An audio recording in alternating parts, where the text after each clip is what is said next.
नमस्कार, मैं नंदू। स्वागत है आप लोगों का सोन नंदू क्लासेस में। हम लोग झारखंड सचिवालय के लिए साइंस पढ़ रहे थे, जिसमें जीव विज्ञान के 4 वीडियो अपलोड हो चुका है।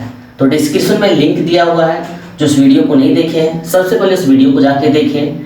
और एक ऐसा साइंस पढ़े थे जो बिल्कुल कॉन्सेप्ट बेस्ड था, जिसमें मंड, कार्बोहाइड्रेट, क्लोरोप्लास्ट, श्वसन, उत्सर्जन, ये सभी चीज़ को पढ़ा। इसके बाद इस 4 वीडियो जो हमने देखा उसका एमसीक्यू बहुत ही जल्द 1 से 2 दिन में हमारे चैनल में एमसीक्यू अपलोड होगा, जो झारखंड सचिवालय के लिए बहुत ही हेल्पफुल होगा। किस टाइप से प्रश्न आता है साइंस में वो आपको देखने को मिलेगा। और आज हम लोग पढ़ेंगे साइंस में केमिस्ट्री का एक टॉपिक जो बहुत ही महत्वपूर्ण है। अधिकतर कॉम्पिटिटिव स्टूडेंट कंफ्यूजन होते हैं, परमाणु क्या है, अणु क्या है। आज का टॉपिक जो है केमिस्ट्री में वो है परमाणु और अणु। इसमें हम लोग समझेंगे परमाणु क्या है, अणु क्या है, समस्थानिक क्या होता है, समभारिक क्या होता है, परमाणु संख्या क्या है, द्रव्यमान संख्या क्या है। तो आइए शुरू करते हैं आज का टॉपिक परमाणु एवं अणु। परमाणु एवं अणु। परमाणु क्या है?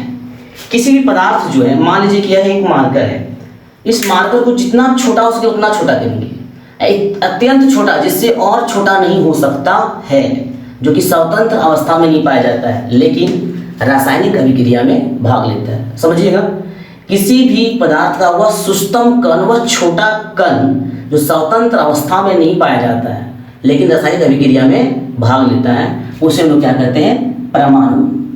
उसे क्या कहते हैं? परमाणु।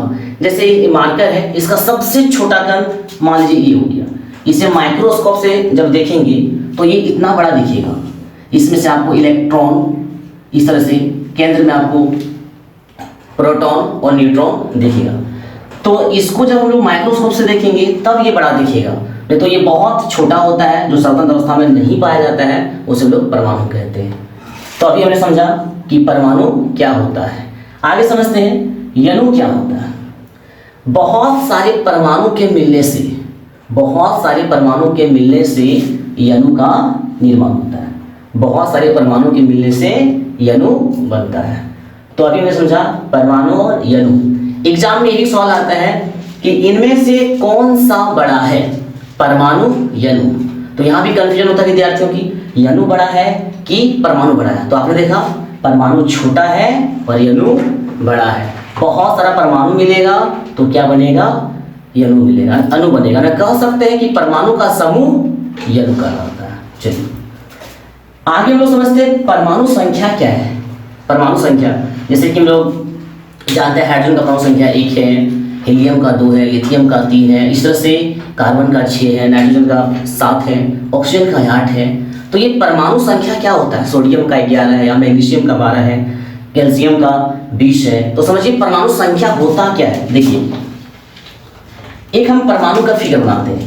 ये है परमाणु। परमाणु इतना बड़ा होता नहीं है, लेकिन ये सूक्ष्म दर्शक द्वारा बनाएंगे। मान लीजिए ये है परमाणु, और परमाणु के केंद्र में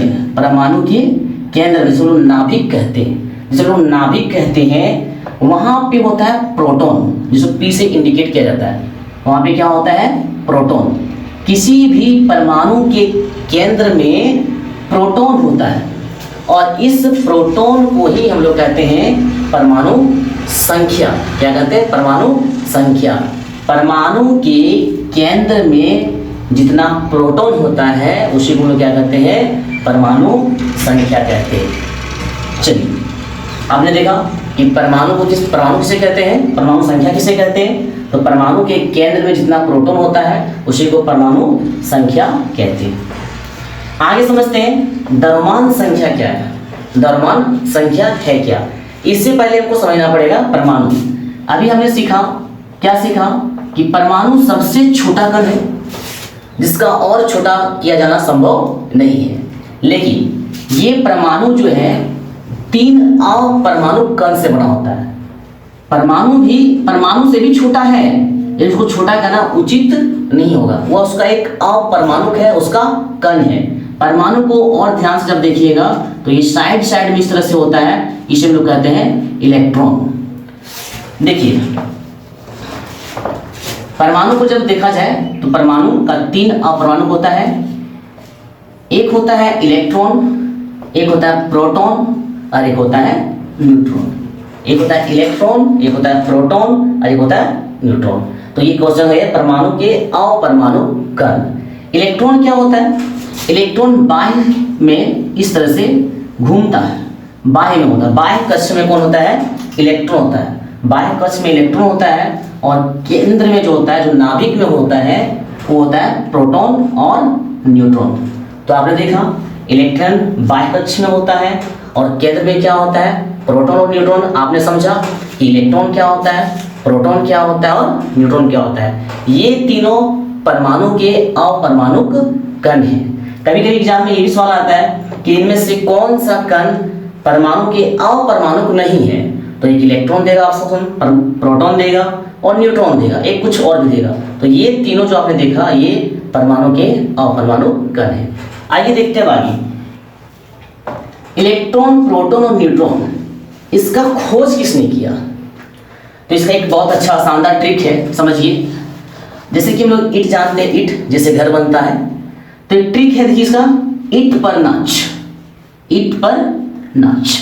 अब यहाँ पे आपको ईंट पर नाचना नहीं है, ईंट पर नाच से आपको तीनों याद हो गया, इलेक्ट्रॉन, प्रोटॉन और न्यूट्रॉन। अब एग्जाम में जब आपका सवाल आएगा कि इलेक्ट्रॉन का खोज किसने किया, तो कोई कंफ्यूजन नहीं कि रदरफोर्ड ने किया था कि थॉमसन ने किया था। सिंपल सा ट्रिक आता है, ईंट पर नाच। अब आपका ई से हो गया इलेक्ट्रॉन, क्या हो गया? इलेक्ट्रॉन। और इलेक्ट्रॉन का खोज किसने किया? थॉमसन ने किया। कितना अच्छा समझे, इलेक्ट्रॉन का खोज किसने किया? थॉमसन ने किया। पी से हो गया आपका प्रोटॉन, प्रोटॉन का खोज किसने किया? रदरफोर्ड ने किया। पर प्रोटॉन का र से रदरफोर्ड। इस तरह से आपका आता नाच, ना से हो गया आपका न्यूट्रॉन, अच्छा से क्या हो गया? चैडविक। क्या हो गया? चैडविक। ये हो गया चैडविक। तो यह भी सवाल आता है, इलेक्ट्रॉन की खोजकर्ता कौन है, प्रोटॉन की खोजकर्ता कौन है या न्यूट्रॉन की खोजकर्ता कौन है। तो आपको कोई कंफ्यूजन नहीं होगा, आप ईंट पर नाच याद रखेंगे और अपने दिमाग में सेट करेंगे। आइए अब पढ़ते हैं कि आवेश क्या होता है। यहाँ भी कंफ्यूजन है, आवेश क्या होता है। ये सवाल एग्जाम में बहुत बार आया है कि परमाणु कैसा है। हम लोग पढ़ते हैं कि परमाणु उदासीन है, उसका आंसर होता है परमाणु उदासीन है। बहुत बार पूछा जा चुका है परमाणु कैसा है, परमाणु उदासीन है। तो उदासीन क्या होता है, उससे पहले समझेंगे आवेश क्या होता है। देखिए आवेश क्या होता है, जैसे हम लेते हैं सोडियम, ये लिए Na, इसका इंडिकेट है। तो सोडियम का परमाणु संख्या कितना हो गया? 11 हो गया। सोडियम का परमाणु संख्या कितना होता है? 11 होता है। अब परमाणु संख्या किसे कहते हैं, थोड़ा सा याद कीजिए। किसी भी परमाणु के केंद्र में जो प्रोटॉन होता है, जो प्रोटॉन होता है, किसी भी परमाणु के केंद्र में जो प्रोटॉन होता है उसी को परमाणु संख्या कहते हैं। अब मान लीजिए कि सोडियम, तो सोडियम का परमाणु संख्या कितना होता है? 11 होता है। इसको लोग तोड़ेंगे, कैसे तोड़ेंगे? ये परमाणु का कक्ष, परमाणु का कक्ष इस तरह से होता है। ये पहला कक्ष हुआ, ये दूसरा कक्ष हुआ, ये आपका तीसरा कक्ष हुआ और ये आपका चौथा कक्ष हुआ। इसका नाम के से शुरू किया जाता है, के, एल, एम और एन। जब 11 को तोड़ेंगे तो पहला कक्ष में हमेशा 2 होता है, पुनः अगला कक्ष में कितना होता है? 8 होता है। और 2, 8, 10, कितना बच गया? 1 बच गया। कितना बच गया? 1 बच गया। तो कोई भी परमाणु अपना बाह्य कक्ष में 8 इलेक्ट्रॉन रखता है। उसका कक्ष अगर बाह्य कक्ष में 8 इलेक्ट्रॉन है तो वह आपका बाह्य कक्ष पूरा होता है। अब सोडियम के पास एक ज्यादा हो रहा है, सोडियम के पास एक ज्यादा हो रहा है, तो ये क्या करेगा? ये किसी को त्याग देगा। कैसे त्याग देगा, इसके बारे में जब केमिस्ट्री का वीडियो, तीसरा या चौथा वीडियो अपलोड होगा, उसमें और डिटेल से आपको बताया जाएगा।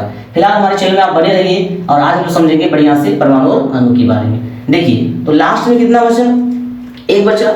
ये एक किसी को दे देगा, तो एक किसी को दे दिया तो हम लिखेंगे सोडियम प्लस। अगर ये किसी को दे दिया इलेक्ट्रॉन तो उसमें क्या लिखेंगे? Sodium 1 plus. अगर किसी से एक लेता तो क्या होता? माइनस। तो ये जो प्लस देख रहे हैं इसी को हम लोग कहते हैं आवेश। जैसे कि हम लोग हाथ को से रगड़ते हैं तो कुछ देर में गर्म महसूस होती है, तो वो क्या है? आवेश है। तो देखिए परमाणु में कैसा आवेश होता है, क्या धनात्मक आवेश होता है कि ऋणात्मक आवेश होता है कि उदासीन होता है। देखिए परमाणु के 3 कण होते हैं, इलेक्ट्रॉन, प्रोटॉन और न्यूट्रॉन। तो इलेक्ट्रॉन में जो आवेश होता है वो माइनस होता है। इसमें भी पूछा जाता है इनमें से ऋण आवेशित कौन है, तो इलेक्ट्रॉन में जो आवेश होता है वो क्या होता है? माइनस होता है। प्रोटॉन में जो आवेश होता है वो क्या होता है, प्लस होता है। पी प्रोटॉन भी है, पी प्लस है। कितना छाद हो गया, पी प्रोटॉन भी है और पी प्लस है। तो इलेक्ट्रॉन में क्या होता है, ऋणात्मक होता है आवेश। प्रोटॉन में क्या होता है, प्लस होता है। और न्यूट्रॉन, एन से न्यूट्रॉन, एन से नहीं, इसमें कोई आवेश नहीं होता। अब किसी परमाणु के 3 कण है, इलेक्ट्रॉन, प्रोटॉन और न्यूट्रॉन। इसमें से एक में प्लस है, एक में माइनस है। अब प्लस और माइनस मिलेगा तो क्या होता है, खत्म हो जाता है। प्लस और माइनस मिलेगा तो क्या हो जाता है, खत्म हो जाता है। तो अभी आपने देखा कि इलेक्ट्रॉन परमाणु है, किसी प्रकार का आवेश नहीं बचा।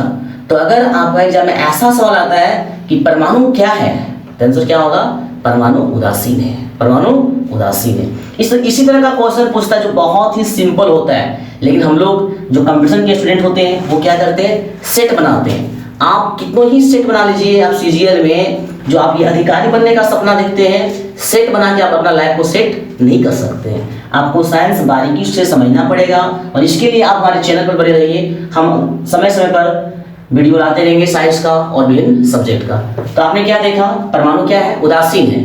इलेक्ट्रॉन क्या है, ऋणात्मक है, ऋणावेशित है। प्रोटॉन क्या है, धनावेशित है। ये भी सवाल है कि इनमें से किसमें आवेश नहीं होता है। तो देखिए न्यूट्रॉन, न्यूट्रॉन में कोई आवेश नहीं है, न्यूट्रॉन में कोई आवेश नहीं है। तो हमने समझा कि आवेश क्या होता है। अब इलेक्ट्रॉन, इलेक्ट्रॉन में माइनस आवेश होता है, ऋणात्मक आवेश होता है। तो इलेक्ट्रॉन का जो ये आवेश है, इसका खोज किया था मिलीगन ने। इसका खोज किसने किया था, मिलीगन ने। तो अभी हमने सीखा परमाणु क्या होता है, अणु क्या होता है, परमाणु संख्या क्या होता है, और परमाणु के 3 अपरोण कौन होता है, इलेक्ट्रॉन, प्रोटॉन और न्यूट्रॉन। इलेक्ट्रॉन क्या होता है, ऋणावेशित होता है। प्रोटॉन क्या होता है, धनावेशित होता है। न्यूट्रॉन क्या होता है, कुछ नहीं होता है, कोई आवेश नहीं होता है। कुल मिला के बात करेंगे तो परमाणु उदासीन होता है। इस तरह से आपको कितना अच्छा लगा, इस तरह से आपको समझना पड़ेगा, तब जाके एग्जाम में आप क्वेश्चन सॉल्व कर पाएंगे। क्योंकि सीजीएल है, एक अधिकारी है जिसमें हर किसी का सपना है इसको बनना, तो हर किसी का बनना संभव नहीं है। जो बारीकी से समझेंगे वही अधिकारी बनेंगे। आज के लिए बस इतना ही। यह वीडियो आप लोगों को कैसा लगा, कमेंट बॉक्स में जाएं और कमेंट करें। वीडियो को लाइक करें और ज़्यादा से ज़्यादा शेयर करें। हमारा चैनल सोनू नंदू क्लासेस को सब्सक्राइब करना ना भूलें। नेक्स्ट वीडियो में लोग पढ़ेंगे समस्थानिक और संभारिक क्या होता है। तब तक के लिए धन्यवाद।